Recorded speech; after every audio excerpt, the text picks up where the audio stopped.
Assalamualaikum warahmatullahi wabarakatuh. Perkenalkan, nama saya Gazius Benuspeed dari kelas 10-1. Kali ini saya akan menjelaskan materi kimia tentang konfigurasi elektron Niels Bohr. Yang ini ya, Bu. Maaf. Ya.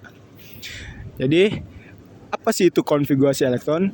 Konfigurasi elektron itu adalah susunan elektron pada kulit atom.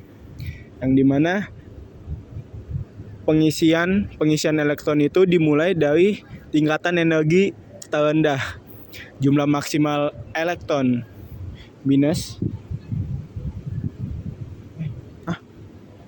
Nah, jadi buat pengisian elektron itu dimulai dari tingkatan energi yang paling rendah atau paling dekat inti, yaitu kulit K. Nah, untuk jumlah maksimal elektron minus itu adalah 2H pangkat 2, yaitu dari kulit 0K.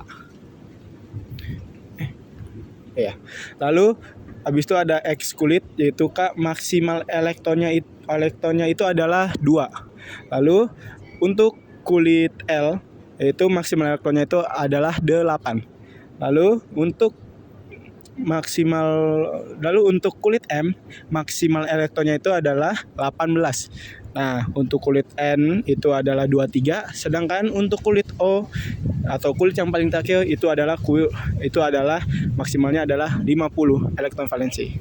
Nah, lalu untuk aturan pengisian elektron valensi itu gimana sih? Nah, jadi di sini untuk aturan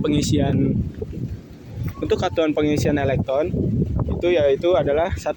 Jika sisa elektron itu kurang dari 23, maka kulit telur itu diisi dengan 18 elektron. Lalu yang kedua adalah jika sisa elektron kurang dari 18, maka kulit yang diisi adalah 8. Nah, lalu jika sisa elektron itu kurang dari 8, maka kulit yang diisi itu adalah 1 sampai 8. Oke. Lalu untuk yang keempat itu ada jumlah maksimal elektron terluar itu adalah 8. Jadi buat elektron itu, pokoknya elektron yang paling luar itu mereka itu maksimalnya adalah 8. Jadi nggak bisa lebih dari 8 ataupun kurang dari 8 itu bisa. Nah, lalu elektron valensi itu elektron yang terdapat pada kulit terluar suatu atom. Nah, kulit terluar suatu atom tuh jadi misalkan dia itu kulit terluarnya, misalkan kulit terdalamnya kan K, lalu kulit keluarnya itu adalah M. Nah, itu dia adalah kulit yang paling terluar. Jadi kulit yang elektrovalensia itu adalah kulit yang paling terluar. Nah, lalu untuk contoh soalnya itu saya mengambil dari buku ya, dikarenakan tidak ada kertas lagi dan juga pulpen saya lupa bawa sama papan tulis. Jadi langsung aja dari bagian langsung aja ngambil dari ini buku. Nah, misalkan contoh soalnya itu adalah buat La itu atomnya itu adalah 88. Nah, jadi 88 dikurang 0 itu sama dengan 88 dikurang 0 itu tetap 88. Nah, untuk konfigurasinya itu yang paling luar itu yang pasti ada yang paling dalam itu yang pasti maksimalnya itu adalah 2. Lalu untuk L-nya itu adalah 8, M-nya itu adalah 18, N-nya itu 32, O-nya 18, P-nya itu 8 dan juga Q itu yang paling terakhir adalah 2. Jadi ya mungkin segitu saja dari saya. Terima kasih. Wassalamualaikum warahmatullahi wabarakatuh. Pemandangannya bagus ya. Kaget. Ya, saya lagi. Kali ini saya akan menjelaskan tentang perkembangan sistem periodik unsur yang ini. Ada juga di baliknya, tapi karena ribet jadi yang ini dah. Oke, maksudnya kita langsung masuk ke materi pertama, yaitu adalah hukum triade oleh Dobereiner. Nah, hukum triade dari Dobereiner ini dia itu menyusun 3 unsur berdasarkan kemiripan sifat yang sama disebut triad. Lalu dihitung berdasarkan kenaikan norma massa ya. Dan untuk contohnya itu adalah 7 Li, lalu ada Na dan 39 K39. Nah, untuk apa nih? Untuk untuk mengetahui kenaikan norma massanya itu, jadi itu dia itu ditambah. Jadi norma massa natrium itu sama dengan norma massa Li ditambah norma massa K, habis itu dibagi 2. Jadi adalah 7 ditambah 39 dibagi 2 sama dengan 32. Ya, seperti ini untuk contohnya. Jadi 35,5 Cl Bl 12 7,7 I. Nah, norma massa Bl. Nah, dan ini untuk mencarinya menggunakan cara yang ini tadi ya.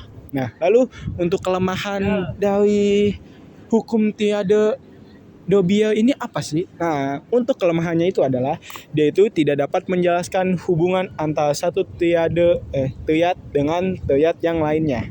Nah, lalu kita akan masuk ke hukum yang kedua, yaitu adalah hukum oktav. Nah, yang dibuat oleh Newlands. Nah, untuk itunya dia itu menyusun 7 unsur berdasarkan kenaikan nomor atom dan sifatnya. Unsur ke-1 sifatnya itu berulang di unsur ke-8. Lalu unsur yang kedua itu sifatnya berulang di unsur ke-9.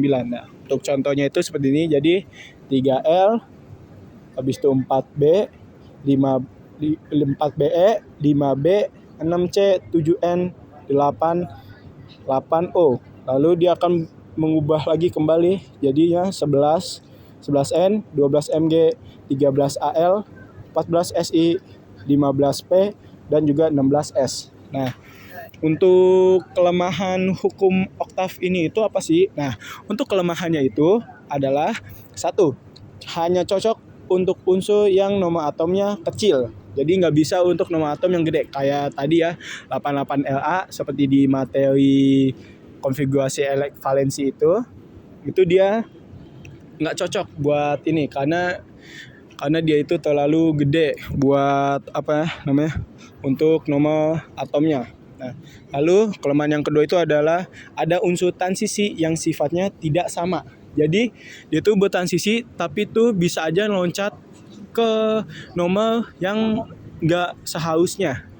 Ya, habis itu yang ketiga itu adalah tidak ada ruang kosong untuk ruangan yang belum ditemukan. Jadi ketika kita mencari suatu suatu unsur, dia itu sama sekali nggak bisa masukin yang ke tempat yang kosong karena pasti semua unsurnya itu bakal keisi dan itu sangat tidak bagus sekali untuk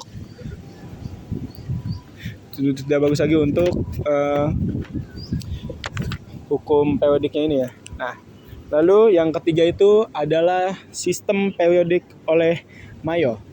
Nah, untuk sistem periodik dari Mayor itu, dia itu mengelompokkan unsurnya itu berdasarkan kenaikan nomor massa sistem periodik. Lalu habis itu unsur dengan kenaikan nomor massa itu disusun secara vertikal. Unsur dengan kemiripan sifat itu, dia itu disusunnya itu secara horizontal. Jadi kalau buat kenaikan nomor massa itu dia disusunnya vertikal, sedangkan kalau buat kemiripan sifatnya itu dia itu vertikal. Nah, lalu data yang tidak ada kelemahannya. Lalu kita masuk ke sistem periodik yang keempat, yaitu ada sistem periodik Mendeleev atau sistem periodik yang sampai sekarang masih dipakai untuk di sistem periodik ya.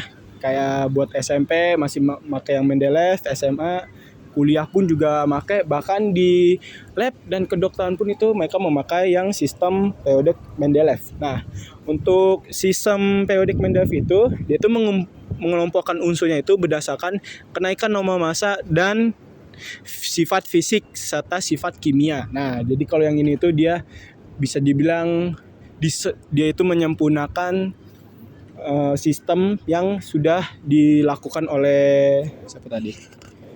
diinin oleh diinin oleh Newlands, tapi sama Mendeleev itu diperbarui atau diperbagus. Lalu dia itu unsur dengan kenaikan nomor massa disusun secara horizontal yang disebut dengan periode. Nah, untuk secara horizontal itu dia dari atas ke bawah. Jadi buat angkanya itu dari 1, 2, 3, 4, 5, 6, 7 sampai 8. Nah, lalu unsur udah ya. Habis itu ada lagi, itu adalah unsur dengan kemiripan sifat. Itu disusunnya itu secara vertikal yang disebut dengan golongan.